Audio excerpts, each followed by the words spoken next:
আলুগুলো বেশ ভালো হয়েছে, বাইরে নরম ভেতরে ক্রিস্পি। এটা অর্ধশায়িত অবস্থায় থাকার জন্য তুই বুঝবি না। আরেকটা বাড়ি কিনতে পেছন দিয়ে রসগোল্লা রস বেরোচ্ছে। সন্ধ্যাবেলা আমরা ঢুকছিলাম রিলায়েন্সের সামনে, এভাবে পা রাখা মনে হলো পাগলের শুরুত করে কি একটা বেরোলো, নিচে তাকিয়ে দেখলাম অয়েল পেইন্ট।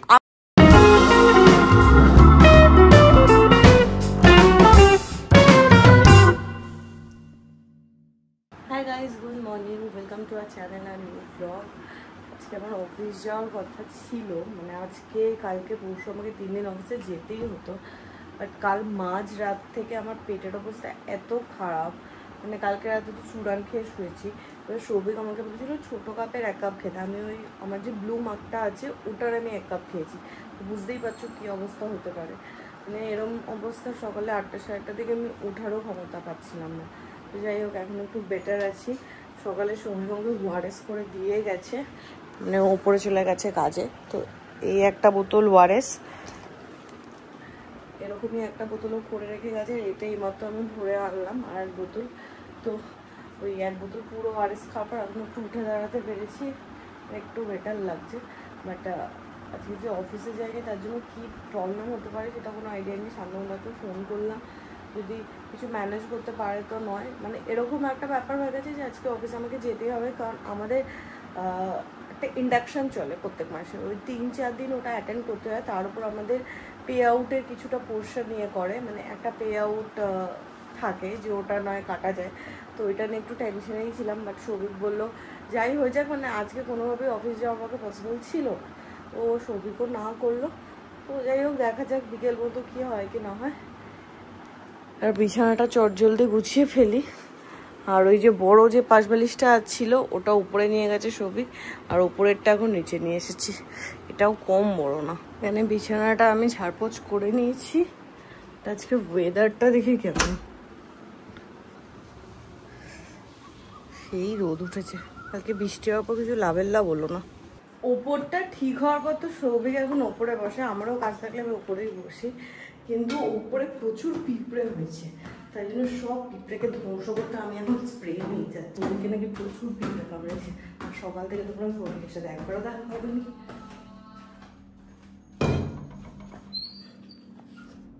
এই যে জবে থেকে ওপর ঠিক হয়েছে, নিচের পাতটা ভুলে গেছে। এটা তো আমি পিঁপড়ে ধ্বংস করতে এসেছি। রাখ পরে করবো, সারা ঘরে পড়তে হবে। আমি একটু করে দিই না, বিভিন্ন জায়গায় আছে পূজা। কোথায় কোথায় তোর মাথায় আছে?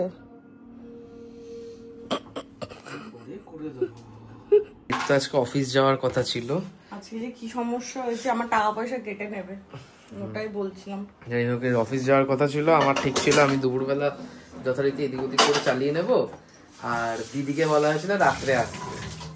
ভালো হয়েছে, আমি ভাবছিলাম, দেখ আমি তো উঠে গেছিলাম, আমি ভাবছিলাম দিদিকে বলে দিই, তারপরে বললাম ফ্রিজে খিচুড়িটা আছে ওটা গরম করে, খিচুড়ি গরম করে খিচুড়ি আর ডিম ভাজা দুপুরে খাওয়া হবে।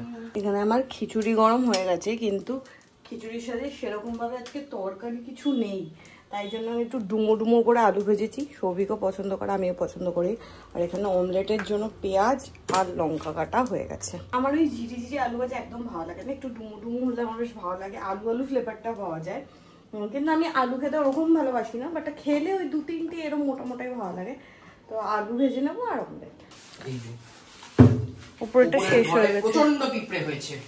আর এই যে আজকে দুপুরের লাঞ্চ, আমারটা আমি ঘি দিয়ে নিয়েছি, নিজেরটাই দিয়ে না, আমি বেশি খাবো না, পেটটার অবস্থা তো খুব একটা ইয়ে না। হ্যাঁ, পেট খারাপে ঘি খেলে ভালো হয়। আরে অনেক দিয়েছি দেখ, যেটা বলছি শোন, ঘি খেলে সব সময় জানবি শরীর ভালো থাকে। আরে বেশি ভালো লাগে না আমার।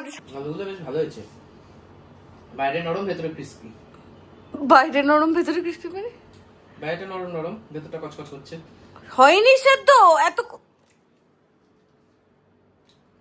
না, হচ্ছে আমি অনেকক্ষণ ধরে করেছি, কমিয়ে হ্যাঁ, কালার দেখে বোঝা যাচ্ছে একটু পুড়ে গেছে। কোনো ব্যাপার না, প্রচুর কাজ আছে আছে এই এপিসোডটা দেখেই যাচ্ছে। হ্যাঁ, তোকে তো সুযোগ দিলে, তুই ওটা বন্ধ কর, এখন এটা চালা শেষ কর, আমি যাই কাজ আছে। এইখানে এবার আমি উঠলাম কাজ শেষ করে, সারাদিন কাজ শেষ, আজকের মতো শেষ, আজকের মতো ক্ষমা দে আমাকে ভাই। বললি মিটিং আছে, করলাম তো, আরো মিটিং আছে? আর না, আজকে আর নেই। আর তাহলে আমাকে 1 ঘন্টা পরে একটু নিয়ে যেতে হবে। আমার দেখ, আমি বিকেল বেলা উঠি, তুই ভরা বিকেলে এডিট করতে বসিস, কাজ করতে। 3:50 ভরা দুপুর, ভরা বিকেল 4টের সময়। মজা হচ্ছে তো, বাইরে যা, সাজে কি একটু ঘুরে। আমি এখন এখানে চিৎপটাং হব। স্প্রে করেছি, এই বিছানার নিচে আজকে গোছা গোছা পিঁপড়ে ছিল এইখান দিয়ে। এখন স্প্রেটা করব। আজকে তো আমার তোকে একটা জায়গায় নিয়ে যাওয়ার কথা, আমি নিয়ে যাচ্ছি। কোথায় বল? বলবো না, সারপ্রাইজ ওটাই। ঠিক আছে, তো এখানে গড়াবো। আমপোড়া শরবত খাবি? না। খাবি? আমার ট্রিট, যা কগলাস খাবি। শুনেই ঢেকুর উঠছে। যাই হোক, আমি এখানে একটু গড়াবো, গড়িয়ে তারপর পূজার হলে তারপর বেরোবো। এই হচ্ছে 3 তলার মজা। গড়া দেখ, কাজ করতে করতে যেখানে কাজ করছি সেখানেই একটু হালকা করে। মাথা দিয়ে গড়াস না। না, এটা মাথা দিই না তো। তাহলে কোমরের জায়গায় মাথা হয়ে যাবে। এটা অর্ধশায়িত অবস্থায় থাকার জন্য। তুই বুঝবি না। নারায়ণ পোজ এইসব বলে না, ওরা বড় বড় মানুষ, মানুষই না। এটা বালিশ বই মাথায় দিয়ে শুয়েছিস কেন? তুই যে বলি শুবি না, কিভাবে একটা বললি বসবি? ডায়লগ বাজি করলি একটু আগে। ওট ওট ওট, আমার হয়ে গেছে, ওট। এইখানে আর বই রাখার জায়গা নেই, বইয়ের স্টক হয়েছে। এরপরে বই কিনলে কোথায় রাখবি? তারপরে শেষ হয়ে গেলে উপর থেকে নিচে তো চলে এসেছিলাম, কিন্তু বাইরে এত রোদ ছিল যে বেরোনোর সাহসই পাচ্ছিলাম না। 5:30 বাজে, বাইরের রোদটা একটু কমেছে, এখন বেরোবো।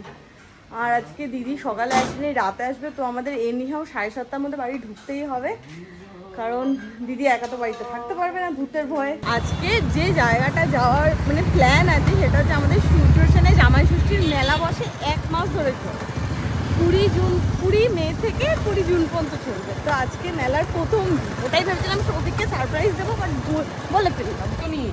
20 তারিখেই বলেছে বসবে। হ্যাঁ, আজকে 20 তারিখ, কিন্তু বসেনি। আমার মনে হয় রাতে বসবে। আরে কি করে এই মাছগুলো কে নেবে রাতের মধ্যে? তাহলে ঢপ মেরেছে আমাকে 20 তারিখ বসবে। মেলা তো বসেনি, মেলার থেকে গেছিলাম হচ্ছে একটু গরম রসগোল্লার খোঁজে সৌরভে। তো সেখান থেকেও নিরাশ হয়ে ফিরতে হচ্ছে। রসগোল্লা গরম পাওয়া যাবে ওই 7টা 7:30টার পর। তো আপাতত বাড়িয়ে যাচ্ছি, দিয়ে আবার 7টা 7:30টার সময় সৌরভে আসবো। আজকে ঠিক আছে, একটু গরম গরম রসগোল্লা খাবো। হ্যাঁ, আমার পেটটাও ঠিক নেই, তাই জন্য একটু রসগোল্লা। হ্যাঁ, পূজার পেছন দিয়ে রসগোল্লা রস বেরোচ্ছে। স্পঞ্জ পূজা রোজ একবার করে এই বাটিগুলো দেখে দেখে চলে যায়। রিলায়েন্সে এসেছি, হ্যাঁ কিনেছি অনেক কিছু। হ্যাঁ, 3 রকমের পনির নিয়েছি। এটা গোবর্ধনের, এটা হচ্ছে থ্যাকার ডেয়ারি, এটা হচ্ছে আদ্দা। গোবর্ধনটা ভালো, এই দুটো আমরা ট্রাই করিনি। এই আদ্দা না, ও আদ্দা। আর পূজার এই যে এটা ছোট পেয়েছি, এটা শুধু বড়। খাবি তো? বলবি না তো, খুব মিষ্টি। না, রাখি। হ্যাঁ, সিরাপ পড়ছে। কনগ্রাচুলেশনস। এই ব্যাগগুলোকে রাখার জন্য একটা ব্যাগ কিনে আনবি। আর এদিকে আমরা 3 রকমের পনির তো এনেছি, কিন্তু কোনটা খাবো সেটা নিয়ে এখন কনফিউশন। কি করছি? রাখার চেষ্টা। এইটা খাই, এটা না, এটা খাই। আদ্দা? ঠিক আছে। থ্যাকার ডেয়ারি আর গোবর্ধন রেখে দে, কালকে তরকারি করে ফেলবো। না, গোবর্ধন সবথেকে দাম বেশি। এটা কতটা থাকে? ওটা থাকে হচ্ছে, এটা 45 পয়সা প্রতি গ্রাম, এটা 53 পয়সা প্রতি গ্রাম, এটা 45 পয়সা প্রতি গ্রাম, এটাও 45 পয়সা। মানে গোবর্ধন দাম বেশি। আজকে বিকেলে স্ন্যাক্স রেডি। আর এখানে ছানার জন্য আমার দুধও রেডি। না, দুধে একটুও ছানা হয়নি এখনো পর্যন্ত। এইখানে পনির ডান, আর এই আদ্ধার পনিরটা প্রথমবার ট্রাই করব। সৌভিক, ভালো ট্রাই কর। ভালো পনিরটা, বাহ, ভালো করেছি তো। এখানে ছানাও হওয়ার পথে নাকি? হ্যাঁ, একটু গরম হলে পুরোটা চানটা হবে। আজকে রাতে আগের দিন অ্যাকচুয়ালি আমরা দুধটা জাল দিতে গিয়ে আগে একটা দুধ কেটে গেছে পরশুদিন, তো ওই ছানাটা আমরা রেখে দিয়েছিলাম। আর আজকে 2 প্যাকেট এনে একটু বেশি করে ছানা করলাম, তাহলে রাতে ছানার কোপ্তা করে নেব। কারণ কাকু তো চিকেন খায় না, আর আমার আর সৌভিকের চিকেন আছে। তার মানে এরকম না যে সৌভিক ছানার কোপ্তা খাবে না, অবভিয়াসলি বাবা খায় না, বাবার লস। মিঠুনির খেয়ে পেশেন্ট আবার গিয়ে ছেড়ে এসছে। কি সব বলিস না। এই নে ওআরএস খা। আমি ভাবলাম 1 গ্লাস করে এসছিস তুই, আরো 1 বোতল। দিনে 2 বোতল করে ওআরএস খাবি এখন। 8টা বাজে, আমি আর সৌভিক চাতক পাখির মতো দিদির ওয়েট করছি যে দিদি আসবে। আর দিকে দিদির কোনো পাত্তা নেই, ফোনও ধরছে না, কিছুই বুঝতে পারছি না। আর তুমি আসছিলেন, আমি কতবার ফোন করেছি জানো আজকে, জানি দাদার সাথে কথা হয়ে গেছে। দাদাও বলেছে যে আমরা ফোন করলে তোমাকে তুমি বলে দিতে বলেছে যে 15:30 ওখান থেকে বেরোবে। এইখানে সৌভিক দিদিকে ইনস্ট্রাকশন দিয়ে তারপর যাবে। আমি কিছু ইনস্ট্রাকশন জানি, দিদি জানে কিভাবে করে, শুধু ময়দা খুব বেশি দিল। এই যে এখানে ছানাগুলো খুব সুন্দর হয়ে গেছে। 9:30 9:30 বাজে। পূজা একবার গিয়েতে লাথি মেরে দিয়েছে খাবারে। আর এটা দেখতে মুরগি, কিন্তু এর আসলে ছোটবেলা থেকে এর ইচ্ছা ছিল খাসি হওয়া। হ্যাঁ, এটার নাম খাসি মুরগি। আগের দিনই তো আমি দিলাম, নাম ভুলে গেছিস। হ্যাঁ, আর এই যে রাতে ছানার ডালনা। কাকু চিকেন খায় না, মানে খাসি চিকেন খায় না, তাই জন্য কাকুর জন্য ছানার ডালনা। খাসি ওটা বললাম, খাসি চিকেন খায় না। মাংসটা কষাতে গেছি, কিন্তু তার থেকে কি পরিমাণ জল বেরিয়েছে। তো আপাতত এই জলটা পুরো শুকাবো। জলটা শুকাতে শুকাতে মোটামুটি মাংস আধা সেদ্ধ হয়ে যাবে, তারপর গিয়ে কষবে। তার আগে তো কষতে পারবো না, সেদ্ধ হচ্ছে এখন। কিন্তু যাই হোক, বাট আধা সেদ্ধ হয়ে গেলে যেটা হবে, চিকেনে আর সিটি দিতে হবে না, তখন ওই কষিয়ে রান্না হবে পুরো। হ্যাঁ, এবার গিয়ে কষছে। হ্যাঁ, ও ফাইনালি কষা শুরু হয়েছে। আর এদিকে দেখ, এই যে এটাতে ছানার ভেতর কিচ্ছু ঢোকেনি। বাবাকে যখন দেওয়া হয়েছে, বাবা খেতে গিয়ে বলছে কিছু ঢোকেনি। তারপর দিলাম, বুঝতে পারছিস টোকলা দিয়ে উঠছে। এটাই দিতে হয়। তেল বিনা তেলে রান্না? হ্যাঁ, 1 ফোঁটা তেল দিইনি। হ্যাঁ, সর্ষের তেল, সাদা তেল কিচ্ছু দিইনি, কিচ্ছু না। তবে কি লাগছে। আর ছানাটা দেখি ফুটছে, ফুটতে দে। এই তো বড় হচ্ছে, দেখি একবার দেখি। না, এখন দেখার দরকার নেই তো, ফুটুক না। চিকেন মাটন চলে এসেছে। চিকেন মাটন না, মাটন চিকেন, খাসি চিকেন। সিরিয়াসলি কাউকে যদি আমি না বলি না এটা চিকেনের ঝোল না মাটনের ঝোল, বুঝবে না। এই যে কে গেস করবে যেটা চিকেন মাটন? মাটন চিকেন, এটা শুধু মাটন। ইজু, এটা দেখে পুরো মাটনই লাগছে। সেদ্ধ হয়েছে? খেতেও পুরো মাটন। সেদ্ধ হয়েছে? হ্যাঁ, না আর একটা দে। হয়েছে, আর একটা দে। ঠিক আছে, দেখ 4টে সিটি দিয়েছি।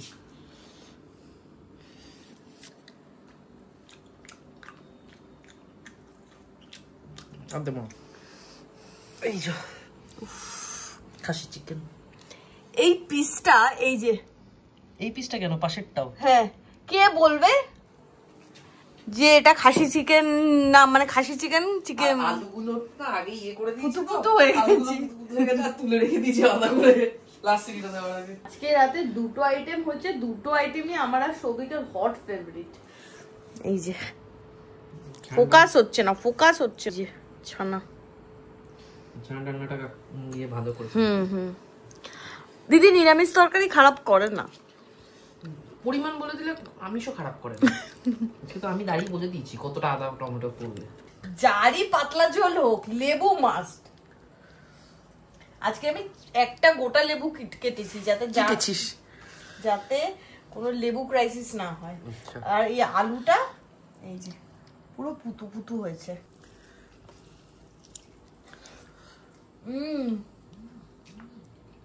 অনেকদিন পর না সত্যি তৃপ্তি পেলাম।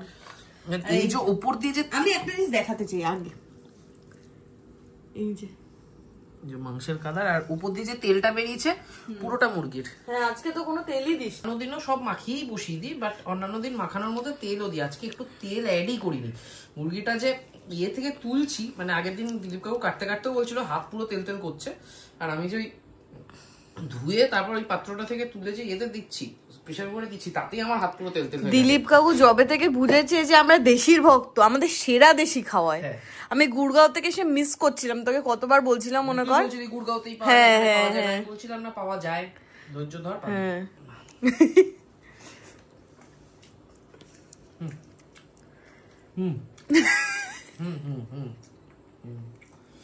এই যে মাটন, আমি মাটন খাওয়া ছেড়ে দেবো যদি আমাকে তুই রোজ এই দেশি লেভেলে খাওয়াতে পারিস। একটু দামটা বেশি পড়ে যাবে না? অনেক। একটা মুরগি 2060 টাকা পড়ছে। এই পিসটা খাচ্ছি সিরিয়াসলি মনে হচ্ছে মাটন খাচ্ছি। আমার কোনটা ভালো লেগেছে বলতো, যেটা লম্বাটা যেটা খেলাম ওটা খেয়ে আমার পুরো মাটন লেগেছে। সেম টু সেম কালার আর সেম টু সেম টেস্ট মাটনের। সাধারণ ছিল, বহুদিন বাদে এরকম একটা দেশি মুরগি খেলাম। চৌবিকের উঠলো ভাই তো কটক যাই, আগের দিন তো দিলীপ কাকু থেকে চিকেন এনেছি, 2টো প্লাস্টিকে রাখতে বলেছি, ওই বাড়িতে আমার দেওয়া হয়নি, আমি ভেবেছি কালকে গিয়ে দিয়ে আসবো। সৌভিকের এখন ইচ্ছা হয়েছে, ও এখনই যাবে, বেসিক্যালি ওর এখন রাস্তায় বেরোতে ইচ্ছা করছে, আমি যা বুঝেছি। জানি তো সব কালকে সকালে পারবো না, এটা না সেটা না। না কালকে সকালে সত্যিই আমার চাপ আছে। বাবা একটু দেরি হচ্ছে না, কালকে সকালে একটা বট শেষ করতে হবে। এটা কি করছিস? খাবো একটু, এসে খা, 1 চামচ খেয়ে যাই। আমরা বেরোলাম আর দেখি 1-2 ফোঁটা বৃষ্টি পড়ছে, মানে এই গলিতে 1-2 ফোঁটা বৃষ্টি পড়ছে, মানে আমার মনে হচ্ছে মেন রাস্তা অনেক বৃষ্টি পড়ছে। হ্যাঁ, 12টার সময় খোরদার অবস্থা হচ্ছে এই পুরো ফাঁকা। প্যান্টটার একটা গল্প আছে। কোন? এই যে এখানে একটা প্যান্ট গোজা আছে, এটা একটা গল্প আছে, আমি বাড়িতে গিয়ে বলছি। 12টার সময় মা বোন সবাইকে জাগিয়ে এখন আমরা মাংস ডেলিভার করতে এসেছি। না সবই পাড়ার লোক ঘুমিয়ে পড়েছে। পিয়া তুই ডাকছিস, ক্ষতি হচ্ছে। আমি ডাকছি, আমার গলার একটা ইয়ে আছে, এনে অতটা তোদের হাইট আছে? দাঁড়াও ধরতে পারবো না। এটা কি তরমুজ? কেন তরমুজ? ঠিক মা, নরমালে রাখো। Good night, tata tata. এই প্যান্টটা যেটা এখন আর ওই যে বাইকে যে প্যান্টটা ছিল, দুটো একসাথে রাখা ছিল, এক জায়গায় রাখা ছিল, তো যখন চেঞ্জ করার সময় আন্ডারওয়্যার পরলাম, এই প্যান্টটা ঝটপট তুললাম, তুলে পরে নিলাম, ঘুরেছি টুরেছি সমস্ত কিছু হয়ে গেছে। সন্ধ্যাবেলা আমরা ঢুকছিলাম রিলায়েন্সের সামনে, এভাবে পা রাখতে মনে হতো পাগলে শ্রুত করে কি একটা বেরোতো, নিচে তাকিয়ে দেখলাম আমার প্যান্ট। আমার মনে হয় তুই 1 পায়ে পড়েছিলি, 2 পায়ে পড়লে থাকতোই। 1 পায়ে পরা যায় প্যান্ট, আমি তো ওই প্যান্টটা পরিনি, এই প্যান্টটা লেগেছিল এই যে ফাঁকা জায়গাটা, এর মধ্যে ওই নেতাটা ঢুকেছিল। সবিক সিরিয়াসলি তুই টেরও পাসনি? না, বাইকে বসেছিলাম তো। মানে এটা শুধু মানে এমনিতেও প্যান্টটার ইলাস্টিকটা খুলে গিয়ে লুঙ্গি হয়ে গেছে, ঠিক আছে, প্যান্টটা পরলে এইভাবে ধরে রাখতে হয়, তাও শুধু এটা তোর জন্যই সম্ভব। তো যাই হোক, বাতিল করে আমার সৌভিকের সাথে প্রত্যেকটা দিন কিছু না কিছু আমি ওর থেকে শিখি, কিছু না কিছু আমি জানি, এরম চলতেই থাকে। এরম একদিনও যায় না ও আর আমি কিছু ঘটাই না, হয় একদিন ও ঘটায় নয় আমি ঘটাই, এরম আমাদের চলতেই থাকে। তো আজকের ব্লগটা এখানেই এন্ড করছি, দেখা হবে তোমাদের সাথে কালকে নতুন ব্লগে। Till then tata, good night.